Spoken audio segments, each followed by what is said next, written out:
Salam Sejahtera, ladies and gentlemen. A very good morning and a warm welcome to all of you, as well as to our speaker for today, Dr. Mohhiddin Othman.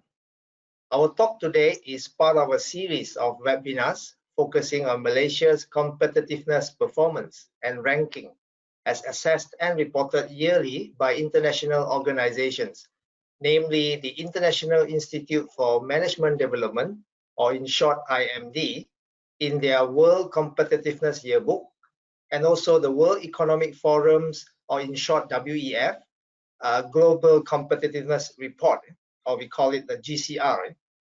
In the recent World Competitiveness Yearbook 2020, also known as the WCY 2020, Malaysia's competitiveness ranking has dropped to 27th position from 22nd in 2019, out of 63 countries assessed by IMD.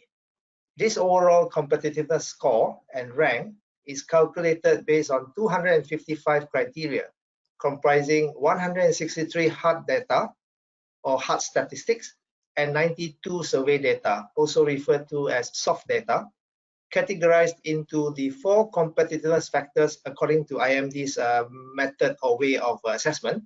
And these 4 competitiveness factors are economic performance, government efficiency, business efficiency, and infrastructure. In our webinar today, our speaker, Dr. Mohhiddin, will be presenting on women in management, which is a criterion in the business efficiency factor. This criterion measures women's share of senior and middle management positions, and a higher percentage share for women will result in a higher score and better rank for this criterion. And I'm sure Dr. Mohhiddin will elaborate further and enlighten us further on this topic in our talk today. Before I hand over the session to our speaker, let me first introduce him. Dr. Mohhiddin Othman is currently a management consultant with NH Strategic Resources, Kuala Lumpur in Malaysia. He received his Bachelor of Science degree from Southern New Hampshire University in Manchester, USA. His Master of Science degree from Florida International University, Miami, also in the USA, and his PhD from University of Strathclyde, Scotland, UK. Dr. Mohhiddin is a retired Associate Professor at University Putra, Malaysia, where he was teaching hospitality and food service courses, as well as conducting training in related areas of hospitality and food service. His research interests are in the field of food management, halal management, organizational culture, service quality, servicescape failures, and their associated recovery strategies, as well as hotel efficiency measurements. Besides teaching, he was also supervising master's and PhD candidates by research. Dr. Mohhiddin has published articles in both cited and also non-cited journals and presented refereed conference papers in the domain of hospitality and food service management, both in Malaysia and also abroad. He was also a fellow of the Institute of Hospitality, UK. And with that, over to you, Doctor. Okay, thank you very much, Mr. Wong. First of all, Bismillahirrahmanirrahim. Assalamualaikum and good morning.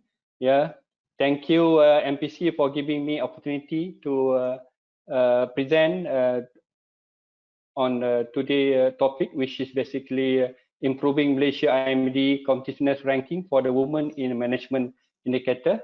So today I'm talking about women, although I'm man. Okay, so basically objective is to highlight Malaysia current ranking for women in management in WCY 2020 IMD, yeah? And to analyze the reason or drivers that have determined the current position, and to recommend initiatives that can help Malaysia to improve on its current ranking on this indicator and consequently in overall competitive ranking. This is very important to our country. Yeah. Okay, a little bit of background. Yeah. So what happening is that gender inequality and underutilization of female talent are deeply rooted and widely spread in many parts of Asia. despite of the enormous economic strides in the past few decades. Women in Asia, however, have not gained sufficient attention, unlike their counterpart in the Western countries, where I think women movement, I think, is very, very advanced. So gender inequality and underutilization of female talent are common in many parts of Asia, including Malaysia. Meanwhile, in Malaysia, although we have women have actively contributed to the development of countries in independent 1970s, they are not really, I would say that participation is not to their fullest. Okay. According to another report, Grant Thornton International Report, which basically did some research on women in Malaysia. This is basically on women in Malaysia. This was reported in 2019, last year. 33% of women positioned in business as senior management in Malaysia is basically consisting of women. Okay, so if we were setting target at 30%, perhaps we are above that. But I think as far as women participation is concerned, I think we must go beyond just 30%. Okay, 90% of the business in Malaysia have at least one woman in the senior management. Okay, this is part of the what Grant Thornton International Business Report revealed. And actually, if you were to compare this figure with global percentage is far ahead of us. 87% of the so-called women participation in so-called businesses and other thing. Okay, the top 3 senior management position filled up by women in Malaysia is basically 28% as a chief operating officers, 52% as human resource director, and 90% is as a chief financial officer and senior management. So basically, I think women, is more interested in all the detail, including the financial figures and so on. So that's why I think 90% of them are basically in this field. Okay. Okay.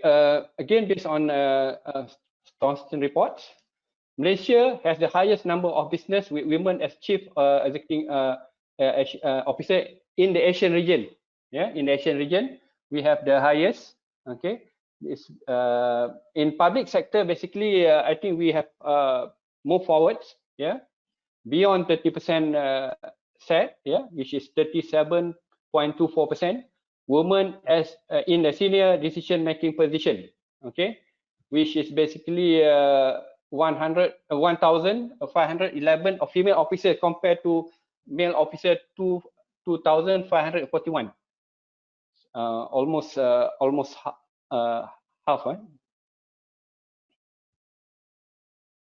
Okay, the issue here is that the WCY report indicated that Malaysia only ranked number 50, 50 from the total of 63 economies or countries in terms of female share of senior and middle management, with 20.41% as compared to Latvia, which ranked number 1 with 43.22%.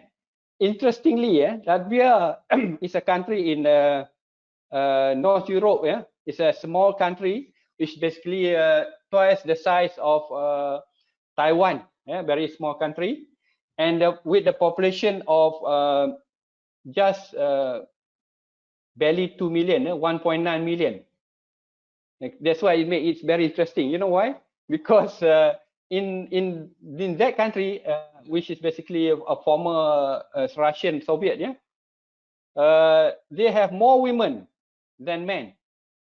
Okay, unlike ours, ours we have more men, slightly more men than women. But Latvia, they have more women, so automatically, basically, they have more women force than men. Okay, they are at the advantage. So in terms of WCY criteria, okay, women in management, as being said by Mr. Wong just now, is actually a so-called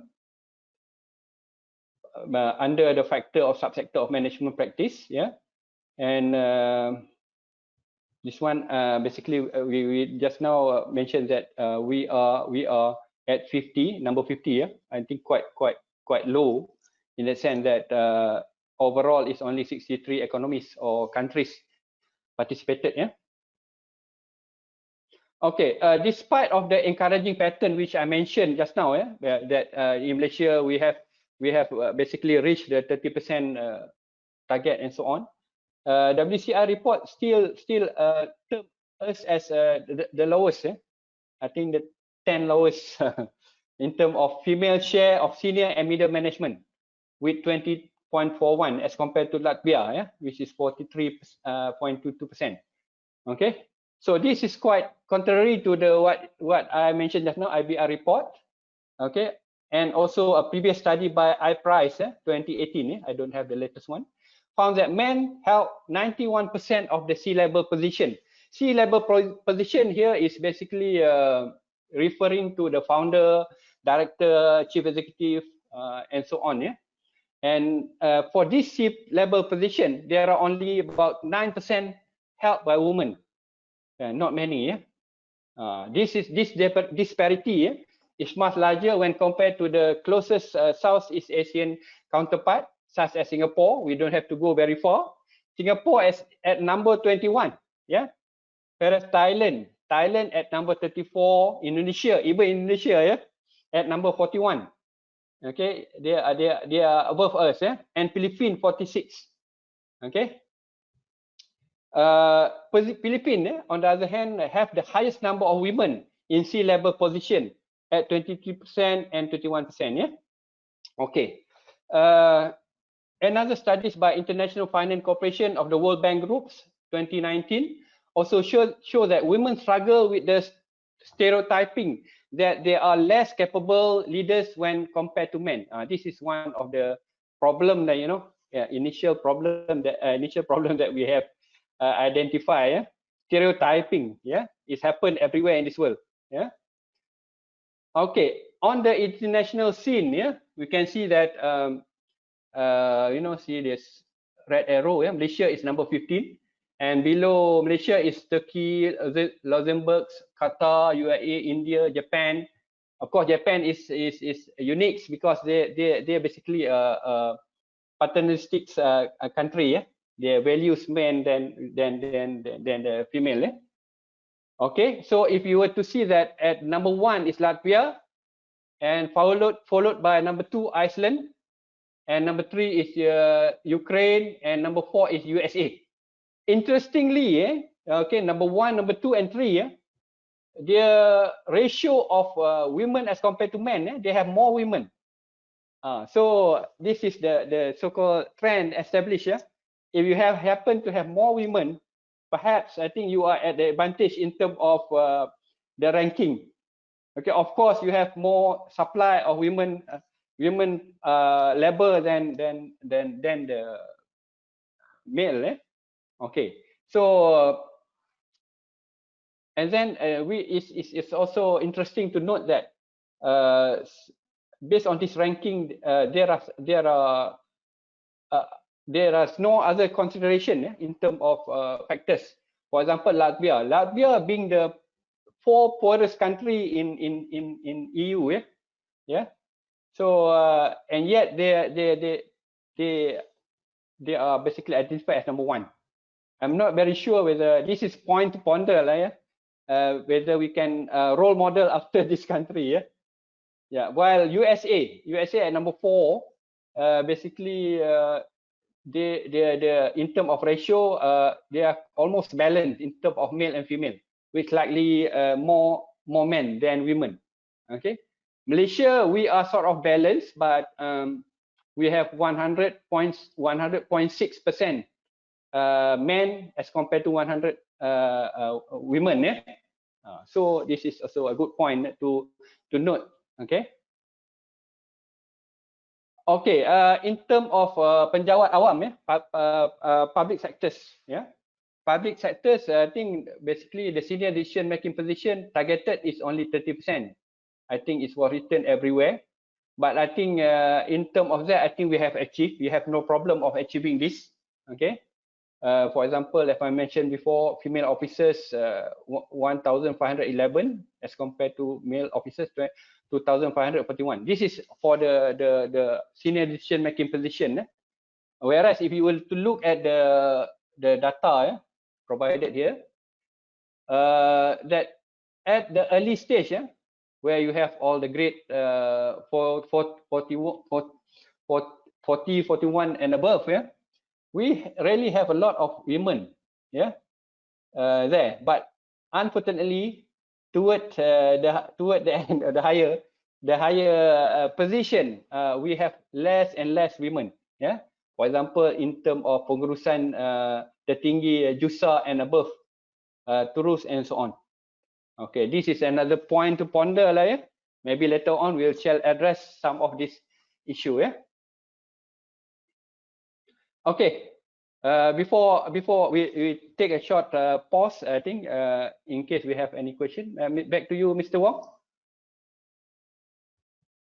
Yeah. Okay. Thank you, Doctor. Yeah. Now we want to pause for a short while to open up this session for questions from our audience, from those who are participating today.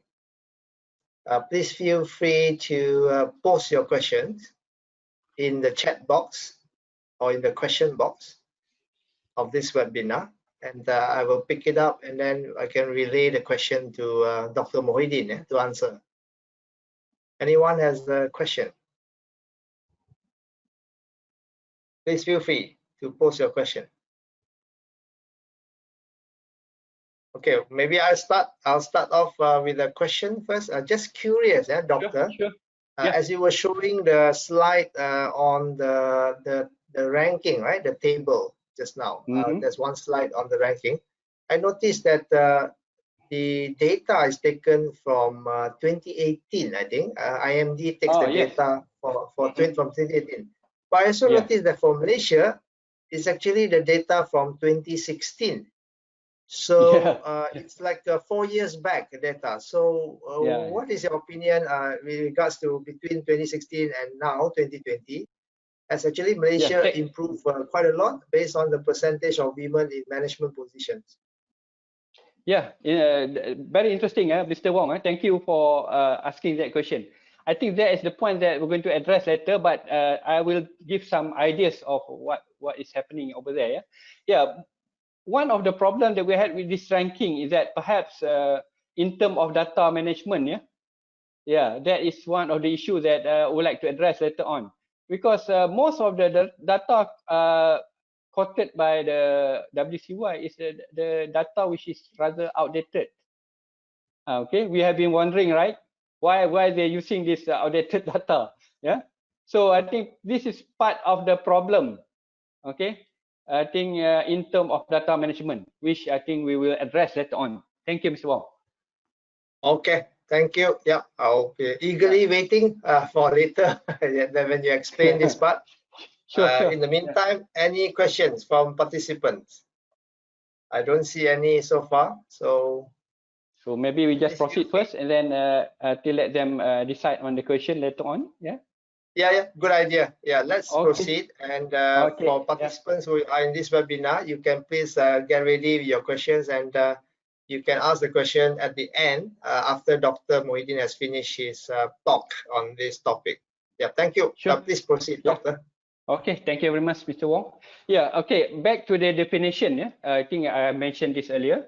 Women in management, specifically referring to female share of senior and middle management in terms of percentage of the management. So in the private sector, which basically we are only dealing with the C group just now, C-level groups, which is basically the higher ranking officers. Whereas in public sectors, we are concentrating or focusing on the high ranking position. Perhaps the JUSA, and also the maybe pengarah level and above, yeah. Even though some pengarah are 54, yeah. So pengarah jusa A, B, C, and also Turus, yeah.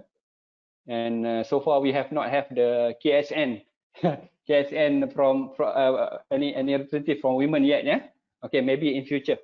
Okay, so if we were to analyze this particular graph, yeah, you can see that the criteria under management practice, yeah, this is mainly hard data, yeah. There is sort of so-called fluctuation, yeah, which is basically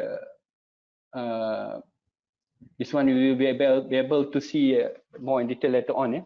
So for this particular pillar, the consistency in rank below 14 from 2011 and 2020, quite consistent. We maintain this, yeah. Okay, so this is not actually good, which is basically not really very welcoming to our country lah, you know, because we maintain rank below 40, yeah? So we need to do something about this, yeah. Okay, so in terms of analysis, yeah, we're getting to the analysis now, yeah. Okay, as I said, yeah, this is basically mainly from hard data. Indicated the data is indicated as a source from ILO, International Labour Organization, yeah, and also locally previously from the ministry, yeah. But according to the Kementerian so-called KPWMK, kemudian pembangunan wanita dan masyarakat keluarga, yeah. They basically did the initiative of gathering all the data, yeah, from the publics again, and make available, okay, based on the information that we're getting from them. Yeah? They are basically gathering this one quite updated, yeah, every year. But the question that Mr. Wong raised just now, yeah, have been wondering why the IMD not be able to get the data from them, yeah, and they even publish the data online, yeah. So I have been wondering why maybe the perhaps on the communication factor there, yeah. Okay, if basically we will address more later, yeah. So the other data sources basically coming from all ministries, yeah. Banking industry, SSM, ya, Suruhanjaya Syarikat Malaysia, ya, MKD, ya, Syarikat Menteri Kewangan Diperbadankan, and Bursa Malaysia, as well as SME Corp and so on, ya. These are basically the data gathered by the Kementerian Pembangunan Wanita, ya. Okay, definition also in terms of measurement issue, one of the reason why there is a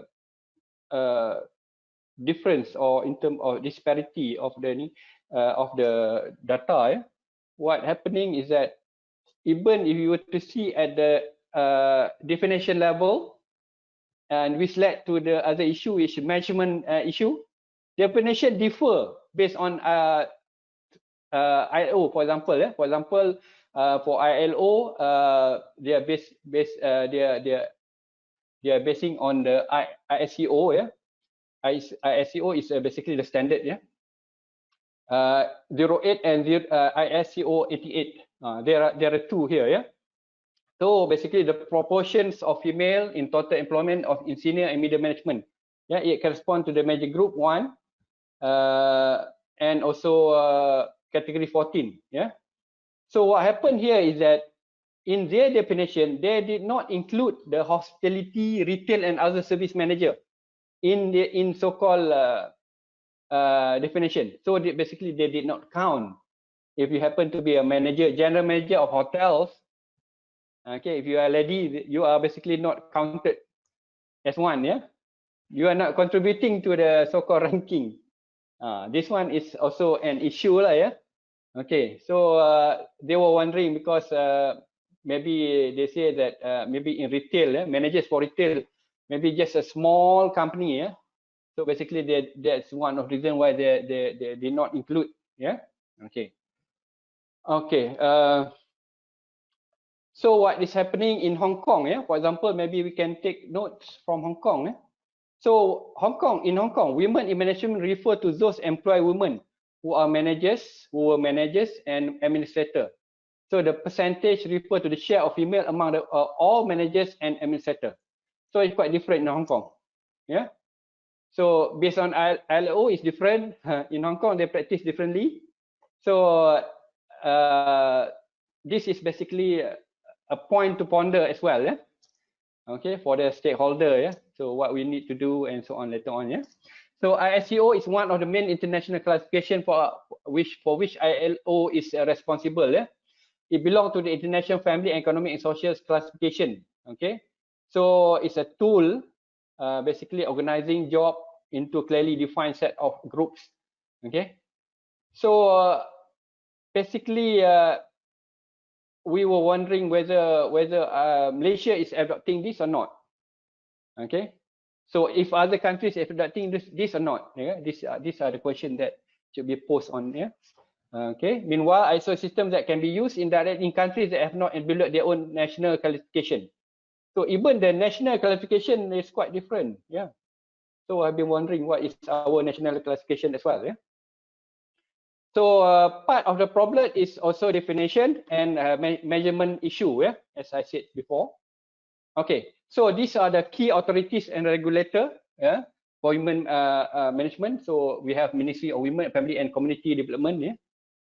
So this particular ministry basically focusing on women affair. So they are taking initiative in terms of gathering data, as I mentioned before. So they basically have set the government set the 30% involvement of women as a indicator, but I think maybe later on we need to review this one because I think it's rather outdated. We have passed that, I think many years ago. Okay. So item 8.2 in the federal constitution, basically this one is addressing the issue also. So which is basically under Ministry of Women, Family and Community Development.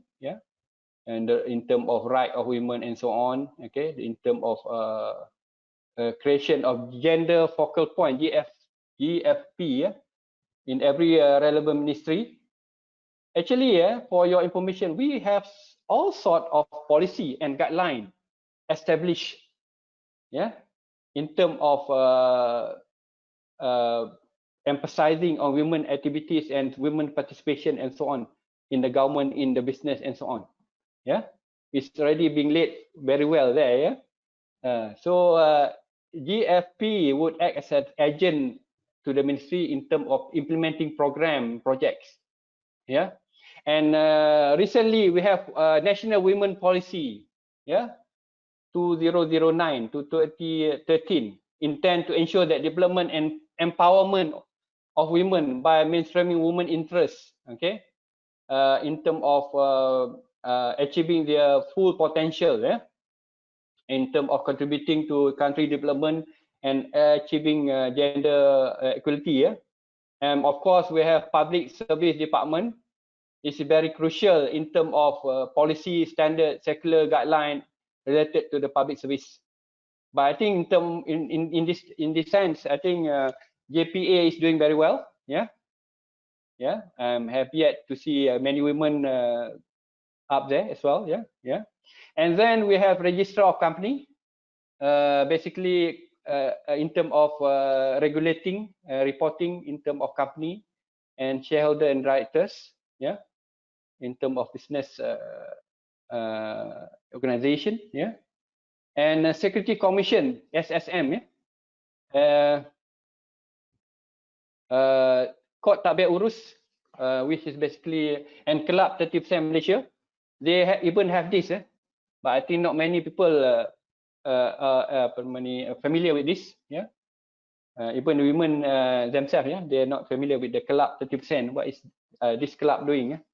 So basically, 30% of women in this so-called corporate world, yeah, okay, and other ministries as well, yeah, and then statutory bodies and other government organizations which deliver government policy through the operation of service and program activities, yeah. These are basically the key authorities and the regulator for women in management. Okay. So now basically we go into the recommendation, yeah, the recommendation part. So before that, shall we stop? We shall pause for a while, Mr. Wong, in case any question.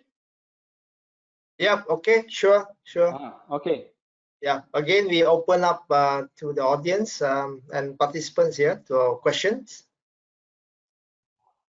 Any questions? Please feel free to post in the chat box or question box, and we'll pick up and relay the question to Doctor for him to answer.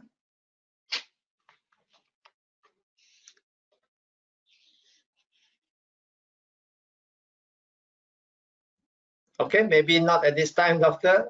Maybe they prefer to wait until the end, yeah, till after listening to your presentation first. So let's proceed then, Doctor. Okay, thank you very much, Mr. Wong.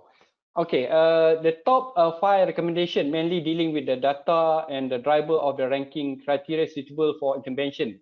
Okay, this is basically the 5 top most, is basically maybe the stakeholder can take into consideration in terms of if we want to do some intervention later on, yeah, in basically improving the ranking data, yeah.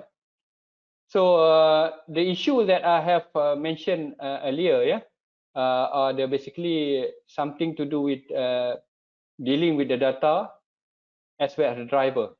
I think we must do something with the data as well in terms of data management, and also the driver, what we can do to improve in terms of drivers of the criteria. Yeah, these are the 2 important things. Okay. Okay. For example, here is that women officers in the majority group of civil service, including police and military service. Okay, 57.5. I think quite a large number here, 57 of women. But this is basically the average in terms of the lower ranking as well as the top ranking. Yeah? So what happened here is that in public service, yeah, we have a lot of women participation. Not that to say that women is staying at home or whatever as a housewife, but they already participating in the country development, yeah, in terms of building the country as well, yeah, ever since we get our independence, yeah, in 1957. So you can see that it's the data, yeah, as I said, is excluding police and military service. Yeah, I wonder why. Because if you were to say that we were to include the police as well, perhaps now we have a lot of women also in the police force, yeah, and as well as the military. So I've been wondering why we have not including this. Yeah, maybe we need to post this to IMD. Yeah, later on. Yeah, post this question. So to standardize, to include. Yeah. For example, if we were to exclude teachers, for example, we have a lot of women teachers. I think it will affect our ranking as well. Yeah. So because teachers, there's a lot of teachers, women teachers. Yeah. So the same thing here that I think in future we need to include police and military service as well. Yeah, because they are part of public service as well. Yeah. So by having the so-called inclusive of police as well, I think we can improve the ranking. Yeah. Okay, not to say tremendously, but maybe a little bit. Yeah. Okay, that is one thing. Yeah. Next is something to do with the data management, to standardize collection method and data source. This is very crucial. Yeah. In terms of like what Mr. Wong was saying just now. Yeah. I've been wondering why the old data have been used, whereas we already have the most current one. Yeah. So I think in term of this, I think if we were to improve in terms of data management, communicating well with the so-called the source with IMD, I think we will able to basically manage this well. We will able to improve the ranking. So maybe in the sense that the Kementerian Pembangunan Wanita can take lead in terms of managing the data, like they already did now.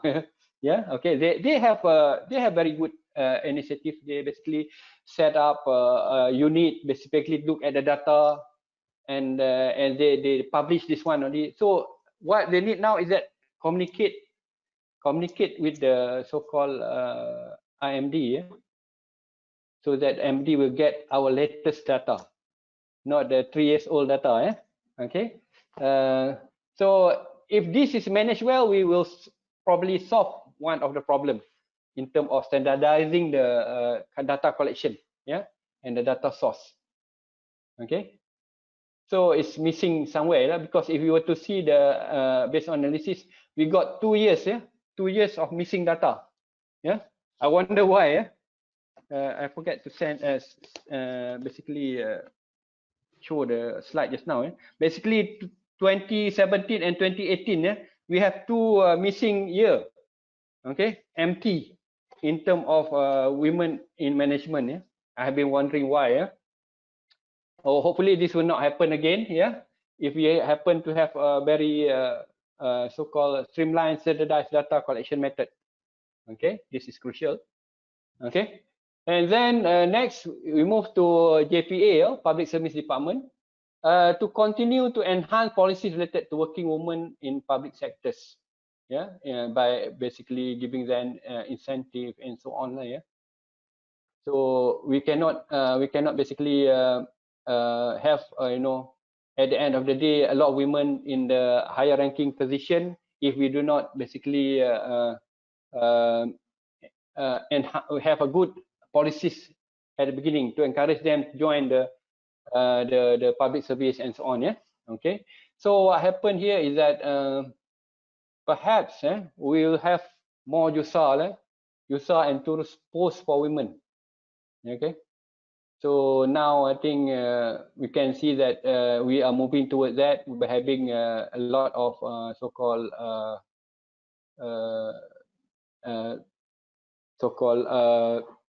secretaries of the ministry, secretaries as well as the ketua also among the ladies. We have quite a lot as well, but this one again can be improved. And the policy must go beyond 30% minimum allocation for women. We have already reached that one, as I mentioned before. So more women USAR and tourists. Okay. Perhaps KSN in future. Okay. Women participation at decision making level in terms of board directors and so on. In the 100 of public listed companies must be further encouraged. We already have this policy, and yet we have to enforce, implement them properly. To make sure that there is a number of seats allocated for women, specifically for women. This is for the private sectors, Okay. So we have a lot of capable women out there. Even now we have so-called ketua hakim negara and so on, a lady. Okay. So it shouldn't be any problem in finding board directors among women, qualified women. Okay, in private sector, all I want to say is that private sector must emulate the public sector. You cannot basically just focus on the public sector, ignoring the role of private sectors. Okay, private sectors equally play important role in the developments of our country. So for private sectors, basically, it's kind of hard to regulate them. Because we cannot really regulate private. It's up to them to do. But again, there are certain roles which basically can be played by Securities Commission Okay, they already have what is known as Code of Corporate Governance, and also 30% Malaysian club, by which implementing programs such as mentoring to prepare the potential women as a member of boards. They already have this. I wonder how many women out there are participating, and how many women out there still have no idea about this. Yeah. Okay. So there are so-called women director program. Yeah. A training program is controlled by expert from Malaysian Director Academy, MINDA, to basically train women, basically to become board members for the purpose of empowering women to be willing to carry out their future responsibility. This is very good initiative, which basically I think should be implemented properly, so that we have more women participation in the private sectors. Okay. So by having this, perhaps we can improve the ranking as well. Okay, so we have 1, 2, 3, 5, 1, 2, 3, 4, 5, which is basically I think we can easily implement this through our so-called intervention. But of course, we need full cooperation from the identified stakeholder, yeah, government as well as the private sectors, and also the so-called SSM and so on, MINDA, yeah. Okay. So by having this, I think we can improve a little bit of our so-called ranking, yeah. Okay. On the driver side, yeah, improvement of driver of the female share in senior and middle management, yeah. So we try to go one by one on this, yeah. Government and the public and the public must adopt policy of most capable people must occupy the position. Yeah, so most capable people must occupy the position. I'm sure that there's a lot of capable women out there. So if they were given opportunity, right time, right place, and so on, they will be able to perform. Yeah, so this can basically be done throughout businesses, organization, government, as well as other related organization. Yeah, Malaysia need to work harder in terms of closing the gaps. Okay, in that sense, I think we still have room for improvement. Yeah, okay. So next, as I mentioned before, Article 8(1) of the Federal Constitution. Basically, this one is equality in terms of law. Yeah, equal protection for all people in Malaysia, no matter what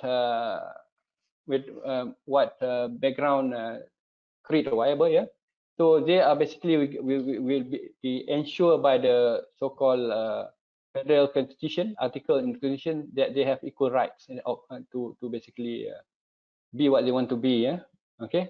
This article generally prohibit discrimination in what form? Yeah, again, a person or a class of person, unless there is a rational basis for such discrimination. Okay. So not very sure what is the rational basis actually. Perhaps I think Article 8(1) is good enough to make sure that everybody has equal opportunity to participate. Yeah. Okay. And then we also can you hear Mr. Wong? Hello. Yes, we can hear you. Huh? We can hear you, Doctor. We can hear you. Okay. Thank you.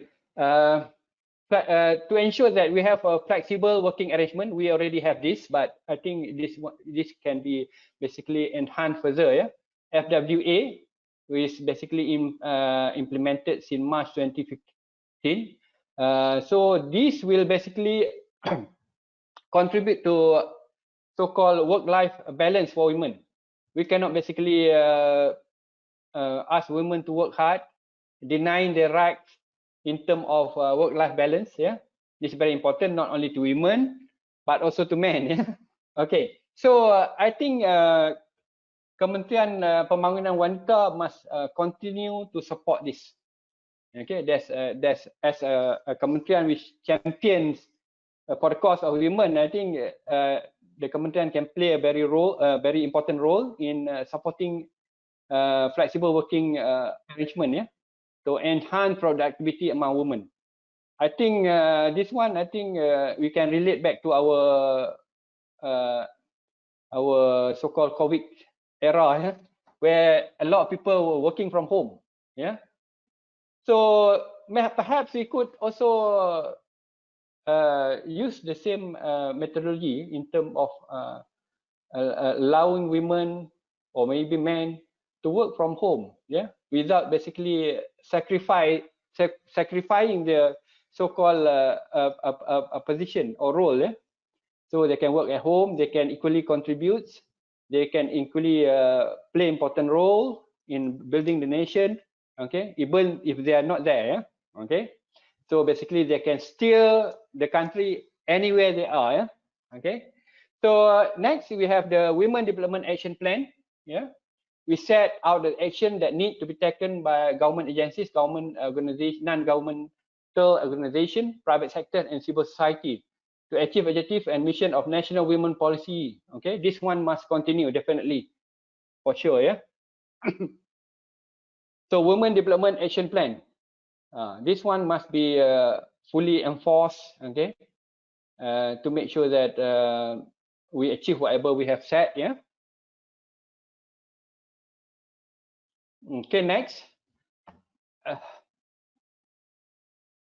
Okay, in private sectors, women participation at the decision-making level in terms of number of seats in the board of directors among the 100 public listed companies must be further encouraged, as this can basically improve the statistic, the ranking statistic, yeah. So based on the whatever we have now, we can further improve by having more women, yeah, in private sectors. We cannot just be focusing on just public sectors. Yeah, private sectors must equally play a role as well. Yeah, okay. For private sectors, the government through the talent corps, Malaysia, talent corps must intensively execute the career comeback program.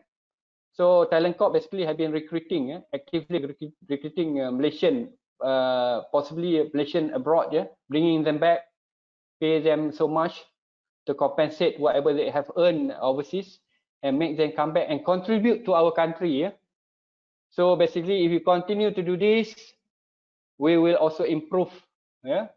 Besides, they can contribute in terms of building our nation. They will also contribute in terms of improving the statistic. Okay. So we also have women who have stopped working. So this one also talent corp can basically initiates an initiative to bring them to bring them back to the to works, to basically improve the statistic. Okay, in private sector also, the role of Competitiveness Commission through Code of Corporate Governance and also 30% Malaysian Club, they must implement programs such as mentoring to prepare the potential women as a member of boards. Okay, for example, women director program, training program, which I mentioned before, through Minda and so on. Yeah. So this basically to empower women. Okay. This one is very important. Yeah. Okay, transformation national. This is the most recent one. I assume that nowadays people have sort of silent on this particular policy. TN50. Which is National Transformation 2050. This is basically to replace the so-called our 2020 mission. We already in 2020 now, but I don't know how much we have achieved. But now we have another one, 2050. So this particular so-called national policy must continue to address and deliver what's being promised, especially on policy regarding women. Yeah? Okay. So the important role, for example, the important role of women in public sectors must be addressed by 2050. Yeah, hopefully. Yeah. Okay. So gender diversity is very important. Yeah, in terms of potential investor, if they want to come to Malaysia to invest, they will basically will assess this one as well. It's not about a corruption index and so on, but they also will look at this.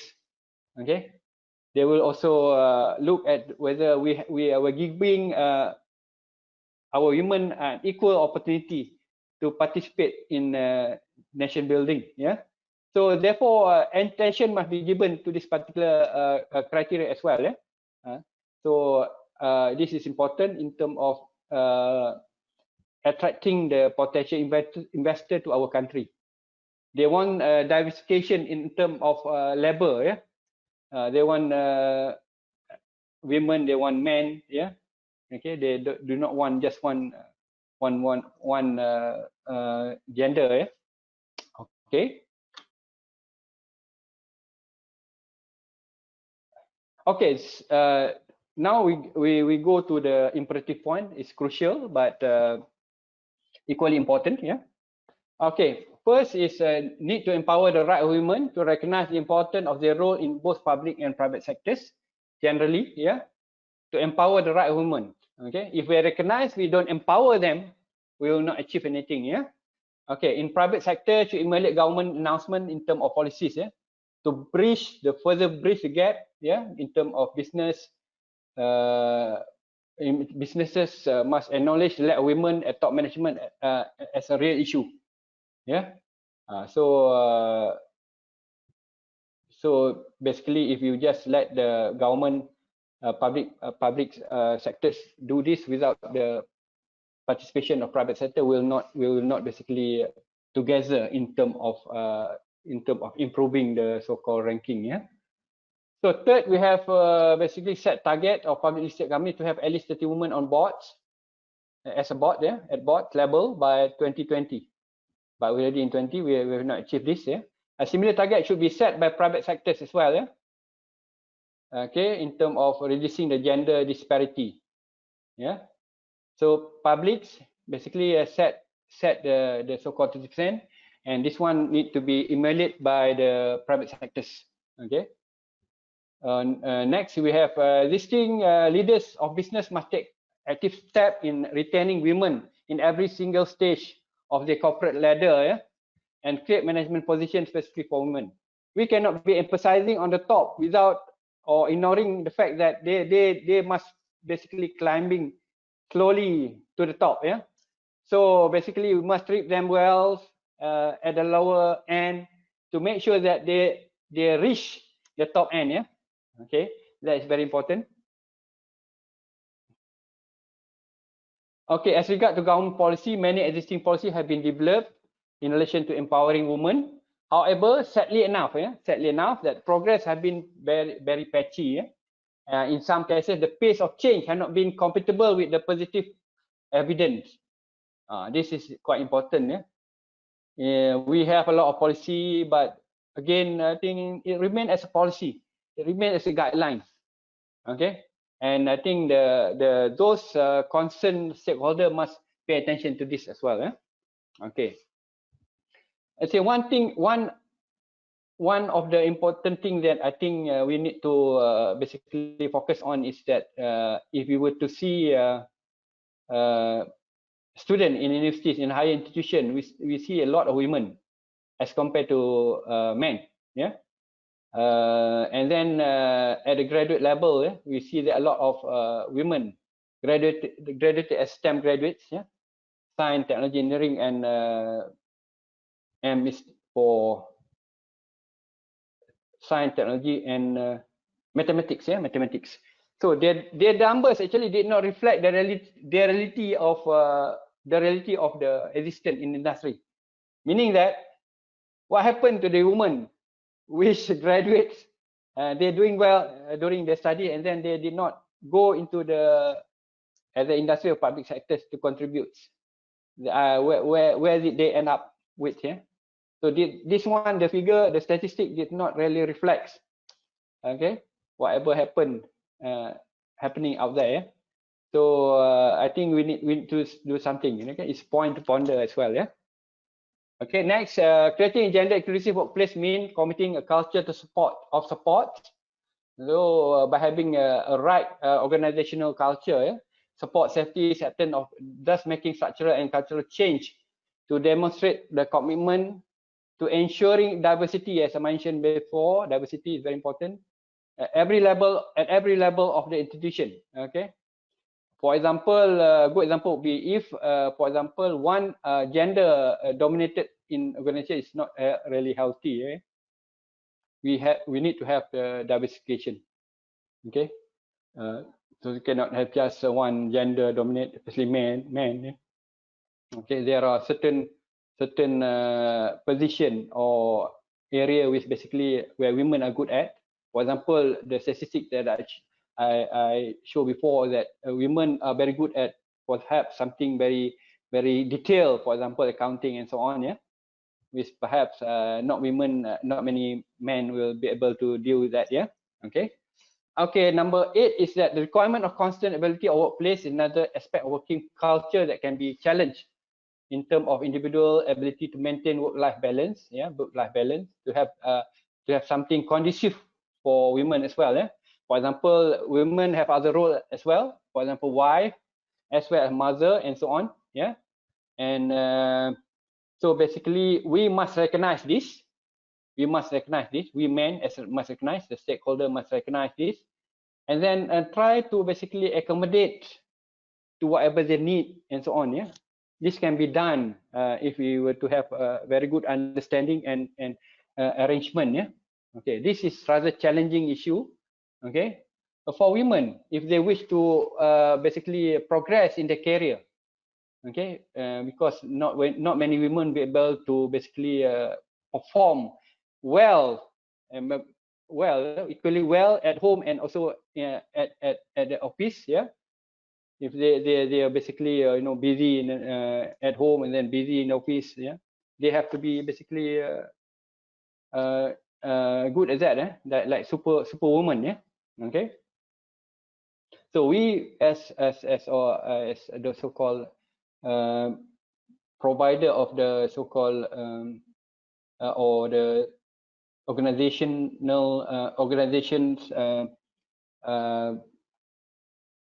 honor or whatever, yeah, must accommodate to that, yeah. Okay, as a policy holder, we must also accommodate to this requirement. Okay, now we come to conclusion, yeah. Okay, many governments across the world have implemented measures address gender inequality in the workplace and have introduced equal opportunity in terms of legislation and creating protection against any form of discrimination. This is, I think, well documented. Okay, even in Malaysia we are doing this, but I think, as I said, mentioned before, we must make sure that this is being implemented properly. Yeah, not just remain as a policy or whatever. Yeah. Okay, in Malaysia, Article 8 Federal Constitution clearly prohibits discrimination. Yeah. And in public sectors, government have gone further, leading by example, introducing policies and guidelines for so-called in terms of their staff, yeah, employability in terms of quota and target. So you can see that now we have quite attractive maternity, paternity, and childcare provision and so on. Yeah, this is among the initiatives that I think which is good, which need to maintain. Yeah, to basically encourage more women participation in the working life. Yeah. Okay. Okay, next is that with the country aspiration to becoming developed nation by 2090, perhaps now 2015, yeah, women will be a major group influencing in development of generation in Malaysia. Not only as a mother, yeah, a mother, they particularly play an important role in basically determine the future of our country, yeah, but also in terms of development of nation in general, yeah. Okay, who entrust to achieve the task. Yeah? Measure being initiated by government to ensure that women participation in education and other key sectors for country development will basically they will be able to showcase their capabilities in leadership. Okay, role to address the most pressing need of women in Malaysia. Yeah, you can see that also now that many Ketua Setiausaha as well as Vice Chancellor appointed, yeah, among the women, yeah. Okay, we are positively moving towards that, yeah. Okay, next we have full support and superior and mentor. This is very crucial. Without the support of superior and mentor, perhaps I think women will not go anywhere very far. Yeah? Okay, this is basically the most important external factor identified, apart from what we have mentioned before. Yeah. So organizations should be encouraged to assign women mentor for the aspiring women. This is, I think, can be done. Yeah. At the early stage. Okay, if we have identified the right women mentee, yeah, and we can assign them a mentor, okay, or buddy, yeah, perhaps, yeah, to basically lead them. Okay, required. This is required not only in school or in universities or institution, but as well in the working place. Yeah. Okay, they may not be necessarily from the same workplace. They can be from other institution or organization. Yeah, but individuals, women considered more helpful as a role model. Yeah, they need to have a role model to look upon. Yeah, basically emulate later on, which could be from the industry or other identical establishment. Okay, so this perhaps will increase opportunity for women, apart from the role of Minda we mentioned before just now. This can be done in the both public and private sectors. Yeah, okay. We can improve the women participation in the top management if we have this kind of mentoring. Yeah, okay. So I think this one can also be carried out by the Malaysian government. Okay, especially the Ministry of Women and Family Development. I think they are in the best position to implement this policy. Okay, I would like to end up our discussion today. It's hard to be a woman. I cannot deny that. Yeah, so they have to play a role of a mother. Yeah, okay, and as well as whatever they are at the office. Yeah, and sometimes they need to go back, and even though they are tired, they need to attend to their children and so on. Yeah, and then it further said, you must be, a woman must think like a man. Yeah, you must think like a man, act like a lady. Yeah, and look like a young girl. Yeah, and work like a horse. Sorry, yeah, I'm not saying that a woman should be a horse. Yeah, work like a horse. Yeah, so they have to work hard. Okay. So it's the whole world for career women out there is a real challenge. Yeah?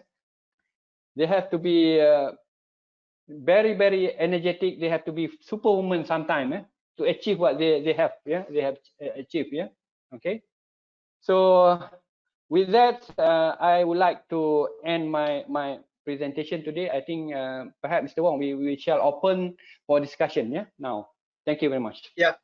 All right. Thank you, Dr. Mohhiddin. That's a very interesting and eye-opening talk regarding women in management, and also related to the competitiveness of a country. How the IMD, or Institute for Management Development, uses this criteria of women in management, the percentage share of women in senior management and middle management, to assess a country's competitiveness.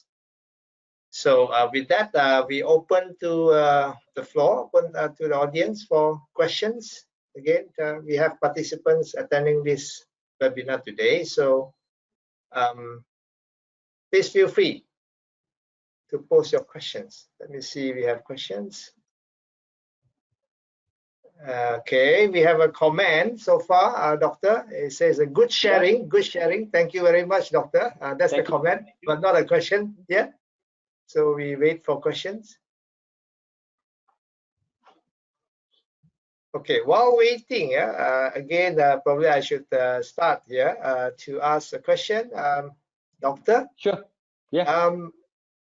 Just wanted to know, based on your study or research, early on during your talk, you mentioned about a country like Latvia, and I think also, if I'm not mistaken, Latvia is #1 in terms of the score and rank for this criteria called women in management. and Right. second, if I'm not mistaken, is Iceland, and then followed by Ukraine, and after that is USA. I think USA is a country that we know.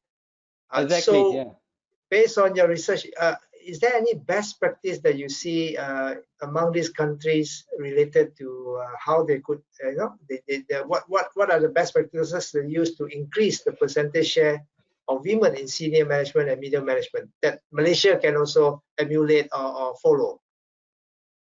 Thank you very much. A good question. Yeah. So as I mentioned before, Latvia, Ukraine, Iceland, and so on, except for US.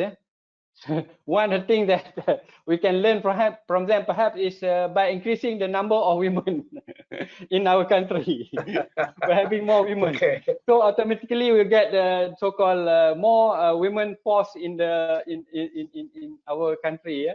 So automatically, I think the data, basically, if we were to look at the data from the data, we realize that by default, this country, this 1, 2, 3 country, basically, by default there are more women than men in their country. So basically, they have more women up there. So in terms of other best practice, we haven't dealt in detail in that sense. Yeah. But in US, I think there are perhaps many practices that we can also emulate. Yeah. So, but for the Latvia, perhaps maybe I think not so much. If we were to emulate them, because they are the in terms of GNP and so on, they are being the fourth poorest country. Yeah. They basically got independent from Russia. So they just started, and their numbers of population is basically low. So basically, they can control anything they want. Yeah, except for I think Iceland. Yeah, Ukraine and Latvia have, I think, not so. The population is not as much as ours. Yeah. Okay. So I think so automatically by default there are more women for this country. Yeah. So automatically they will have more women in the top management as well. Yeah. Okay. Yeah, agree with you. That is an obvious factor or driver. More women in the population, of course, will automatically also, or rather, I mean, obviously, will also make labor participation of women higher in the economy. So then, in addition, as a follow-up of that question, I think for Malaysia, you mentioned earlier that actually there are many women or ladies or females in the university, in tertiary education, in the field of STEM. And but also you mentioned the constraint or the issue of raising a family. So a lot of women, maybe they get into the labor force, and then when they have a family, when they started a family, they get married and start a family, then maybe priorities change, or the pressure of bringing up family, especially the last slide that you show, your closing slide, that is very, very good way, humorous way to put it, but it is a true fact that women have to struggle with, being a mother, being a wife, taking care of family, and therefore it's sort of a competing priorities with them to climb up the corporate ladder to be in senior management and middle management. So my question is, with the new era now, today we have this industrial revolution 4.0, and with this revolution coming, I mean, being with us now, this industrial revolution 4.0, and changing the way we work, and also changing the employment landscape, the different kind of jobs, new jobs coming up, new companies being formed in the e-commerce especially. So would this help? Would this be a driver or factor that help to increase our women's share in senior management and middle management for Malaysia? What do you think, Doctor? Yeah, thank you very much. That's very interesting issue. You have basically raised a very interesting issue, Mr. Wong. So I think I agree with you. Because you know that the future is going to be different from the past. In that sense. Because industry 4.0 and so on. So then, in terms of future jobs, you can see that certain jobs perhaps will not require the women or whoever to be physically there, like many of the industry today is basically being steered from homes as an office. So basically, for example, I would give a very good example. For example, accountant job do not have to be necessary to be there, in the organization. Maybe just once in a while, you can manage everything from home. So basically, this will give opportunity to women to participate and excel in their career as well. That is one example. For example, there are other jobs which basically dealing with, for example, IT or programming or multimedia and so on, where basically a lot of jobs now being managed at home. Okay, during this our COVID time, PKP, so we can see that a lot of this opportunity is basically have been highlighted, which before this we basically ignore the so-called potential of these future jobs. So in future, we're going to have basically accountant who work basically just from home, steering the company from anywhere. I think before I met before this, I met so-called executive director who basically steer his company from his mobile phone. So he will be able to basically he is a guy, by the way, not a lady. So basically, he just control everything from his phone. So he will be able to see who is in on duty now, who is basically coming to job now, and so on. You can see what is the sales today from basically his phone. So he can be anywhere. He can be having another meeting somewhere, but he's basically managing his company. So this is a future. So this future basically the scenario, the landscape will be different from what we have today, and I think this basically will open up opportunity for women to participate well in their in developing their career. Okay, thank you very much for your very good question. Okay, thank you, doctor. And actually, just now I mentioned there was a participant who said the good sharing, and thank you very much, doctor. There was a question below that comment. Actually, I missed out the question. Okay, because of the question box, I covered it. The view was restricted. So the person is this lady by the name of Kasturi. So in addition to complimenting your good sharing, doctor, she has actually a question here that asked, how does cultural and environmental factor play its role in ensuring women participation in senior and middle management positions? So I apologize to Miss Kasturi for missing out your question. So I repeat again the question, doctor. Sure. How does cultural and environmental factor play its role in ensuring women participation in senior and middle management positions? That's the question. Okay, very good question. Okay, cultural play important role. Okay, especially the organization culture or even our own culture. I think in the past 10-20 years, we had seen a lot of changes in our society in terms of women participating or in the jobs and so on. Okay, in our grandparent days, I think basically we basically have perhaps not many women, even as a teachers. But now we can see a lot of women participating in the industry, in the jobs, and so on. So I think it's as far as culture is concerned, culture is quite dynamic. Culture is quite dynamic. It will change, although there is some resistance. I think the fact that cultural phenomena is always will be facing this problem, of resistance. Anywhere in this world, there will be a resistance to certain thing. And we must move on later on in term of whatever we are doing. So in terms of culture, there will be some resistance, but eventually there will be change. So we can see a lot of changes and a lot of acceptance of whatever culture that we had before, and later on we accept whatever being posed on us. So do we not have to worry about so much of the cultural thing? Yeah, I think we just continue what we'll be doing, and then eventually, over the time, the culture will change.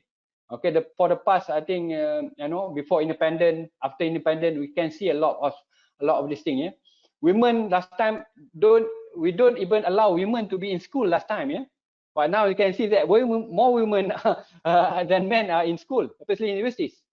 Okay, in certain area, yeah, for example, specialization, you can see a lot of women as well. Yeah, okay. In education, for example, we have a lot of women as a teachers. Yeah, they are basically naturally good teachers. Yeah, women. Yeah, okay. So I think it's not actually a so-called a biggest problem in terms of giving opportunity for women to be up there. Yeah, but eventually we change. For example, now we can see that women need to go back and cook sometime, and it's not a problem. Yeah, they can always works and then go back and take care of women, take care of the children, as well as performing well at the workplace. But this one will eventually change in terms of perception. Yeah, perception. Culture is very much about perception, and it will change. Yeah? Although there is resistance, yeah, I can assure that. Okay, basically, we will have initially we will have a lot of challenge in terms of resistance and so on in terms of culture. But eventually, I think people come to terms with it. Yeah, will come to accept that. Okay. For example, in a lot of things, yeah. In for example, Malay culture last time, yeah, you can see a lot of things not being accepted, but now it shouldn't be any problem. Even in Saudi Arabia, women are not allowed to drive. Now I think they are quite flexible. They are allowing women to drive. Okay, there shouldn't be any problem. But as far as culture is concerned, I think resistance is very obvious. Yeah, in any changes that you want to do, there will be some resistance. But resistance must be basically properly addressed on, and perhaps through consultation or whatever. Yeah, and change of mind. Yeah, culture is, as I said, is a very dynamic thing. Yeah, it always change. No culture will remain the same. Yeah. Yeah, if you remain the same, you become dinosaur. You're getting extinct at the end of the day. Okay, Mr. Wong. Yeah, I think, yeah, I agree with you, Doctor. So in this area, I think that's where our ministry, yeah, we have a special ministry for this, women and family development, right? Exactly. So this ministry can spearhead this evolution of culture, if you like, like a culture change that you mentioned, so that we progress and have a better gender equality. Sorry, we remove inequality and improve our gender equality. Exactly. So I also noticed that, interestingly, in the high ranking, for this, I mean, for this particular criteria, those that are having high ranking are all in the West, European country and all that. Is there anything related to the culture of Asia, Asian culture? You mentioned earlier Japan, for example, Japan, they are really, a male society thing. So that's why women are less important. So probably this also is related to Asian culture that cause this lower participation for women, because different expectation, different expectation of women in the workplace versus in the home. Yeah. So that's interesting. Yeah, and also Miss Kasturi also talked about the environmental factor, asking about environmental factor. I think, Doctor, you have explained the environmental factor part. If in this new era of industrial revolution 4.0, how we work, we can work remotely. Jobs also have changed. No need to be physically at the place of work. Then the environmental change here will also help to encourage women to participate more and progress better in their career to become senior and middle management and senior management people. Okay, good. Any other question from the audience? So far, only one question so far from. Let me see. You got time. Still got time. Yeah. Miss Kasturi question, you have already. Yeah, I would like to add one more thing, because I Yes. think based on Puan Kasturi question just now, part of the culture thing is the stereotyping. This is very common in our society, you know, sort of stereotyping, and at the end of the day, we end up with discriminating. Okay, stereotyping women as women, okay, is weak and so on. This is fact, right? That we need to recognize that they are stereotyping. Okay, I think a lot of people are doing this, especially in our country, like, you know, in Malaysia, yeah. I don't know, because you were to compare with Indonesia, yeah, Indonesia, Philippines, Singapore. I think we are a little bit behind in that sense. Yeah? Stereotyping women, or sometimes we're stereotyping based on races and so on. This is not actually good, yeah. Yeah. So this is part of the cultural thing as well, that we need to basically eliminate. We have to be basically more positive in terms of this. Okay, women is equally capable of anything. Yeah, we have women now in police, in military, in fire brigades as well. Yeah, yeah. So they are everywhere. Yeah. So they can perform. It's given opportunity. Yeah. But of course, they have limitation that must be recognized, and also they have a responsibility that you must also recognize. Yeah. Yeah, Mr. Wong. Okay. All right. Thank you very much, Doctor, for today's talk. It's really interesting, different viewpoints that you have given Thank us. you. And also thank you for the question from Puan Kasturi just now. There was only one question, Doctor. There were no other questions. Okay. So I think with that, we have come to the end of the talk today. And once again, we thank Dr. Mohhiddin Othman for the excellent talk today. And also, just also want to inform everybody who's still in this talk or in this webinar that our speaker today, Dr. Mohhiddin, will also be speaking about another criteria also related to the WCY competitiveness assessment. And he will be talking on the topic of pupil to teacher ratio in secondary education. Exactly. And this will be next week. Yeah, it's happening next week, Tuesday, on the 13th of October at 10 o'clock, same time like today. So for those who are interested, please come and join us again and listen to Dr. Mohhiddin talk about this pupil to teacher ratio in secondary education as a competitiveness criteria, according to IMD's WCY report. So with that, thank you, Doctor. Thank you very much, Mr. Wong. Thank you, everyone. Yeah, thank you, everyone. And also thank you to everyone for joining in today. We wish you a good and productive day for the rest of today and also for the rest of the week. So thank you. Bye-bye to everyone. Thank you. Bye.